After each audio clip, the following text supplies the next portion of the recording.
off the bank, head bouncing on the cloud. Gotta keep it blunt, too many black and math. I don't know about weed, but I'm about to wear her out. Enough, wet, to clear up a whole drought. Please tell me, in your life, have you met someone like this that love reward so much and do not give a about not risk? Stop! No! Jen and her husband Dan were at the supermarket when their baby was being especially fussy. Right. He took her for a 10-minute drive to calm her down and came back into the parking lot waiting for Jen to finish shopping for groceries. Dan was taking a business call and sat down absentmindedly rocking the baby when a woman approached them. It's not uncommon for people to ask to play with their baby. She's got big rosy cheeks. Yes, it is. It is uncommon, especially if that person that's asking is sus, weird, what's another? Looks, cluck,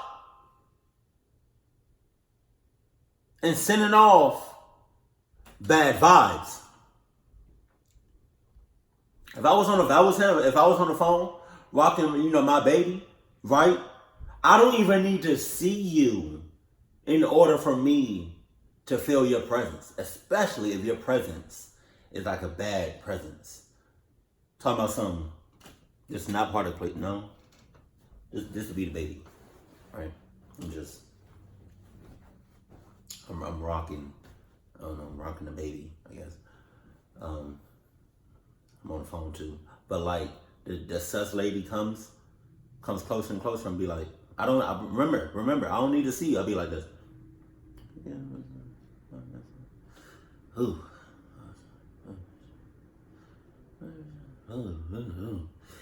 Oh, what the hell?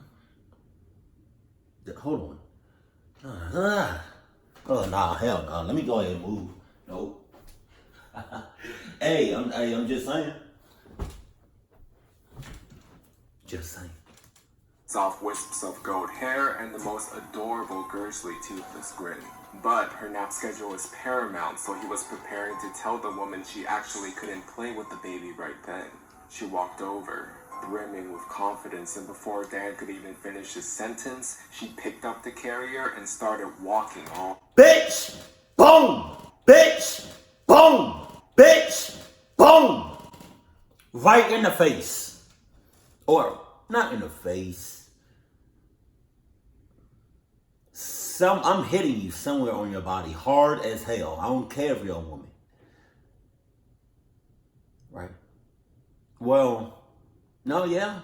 You taking my baby. Cluck is you talking about, bruh? Come on now. Now,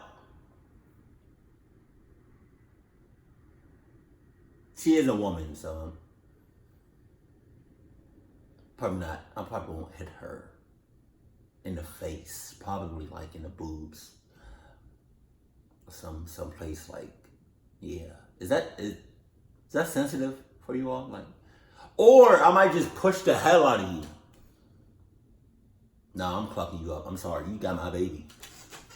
Dan was in shock and said, "Excuse me, put her down." She started walking away more briskly. Dan tried to grapple the carrier out of her hands, resulting to restraining her arms. This woman yells, "Help! He's trying to take my baby! Kidnapping! 911! Help!" Kicking him in the shin and pulling a pink bottle of pepper spray out of her handbag. Unsurprisingly, no one in the parking lot was clocking the earlier interaction and assumed he was really a kidnapper. Jesus. Immediately, a man knocked Dan to the ground and was holding him down, telling him that the police was being called. He was telling everyone in the parking lot it's his daughter, but no one was listening. "I have pictures of the baby on my phone." This, however, didn't translate well, because everyone interpreted it as him having stalking photos of the baby. Wow. It was at this point that another man kicked Dan as hard as he could in the ribs. Oh. At this time, Jen came out of the store and she thought he was being robbed by these people. She was yelling for security, panicking. And when she saw that her baby was being held by a woman, she was relieved.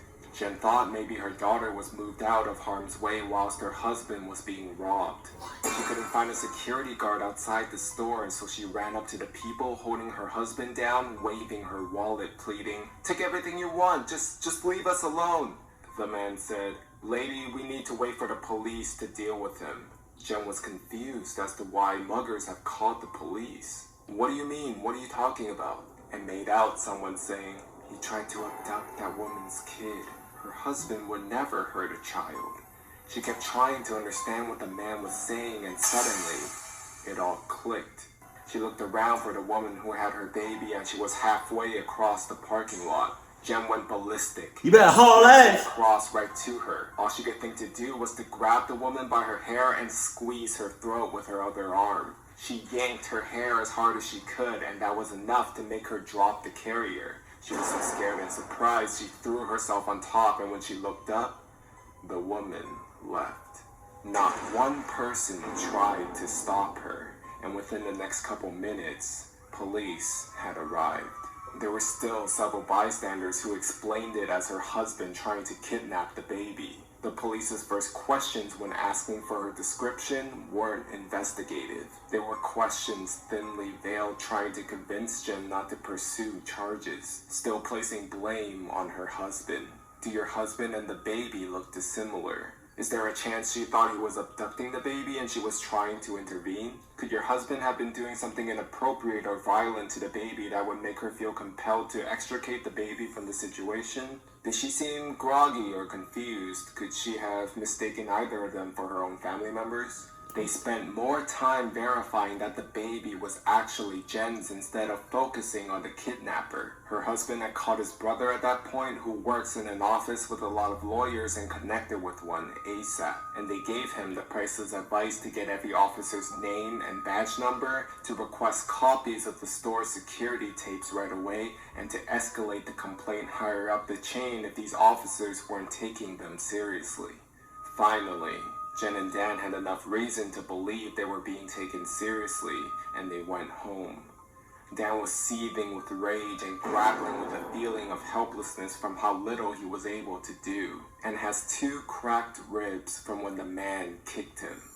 There were still people who stuck around to talk to the police, who were giving the husband dirty looks, and one man even implored the police to involve CPS to verify that it was really their baby. Shut up. So to the parking lot kidnapper and the parking lot skeptics, they better hope that Jen and Dan never sees them again.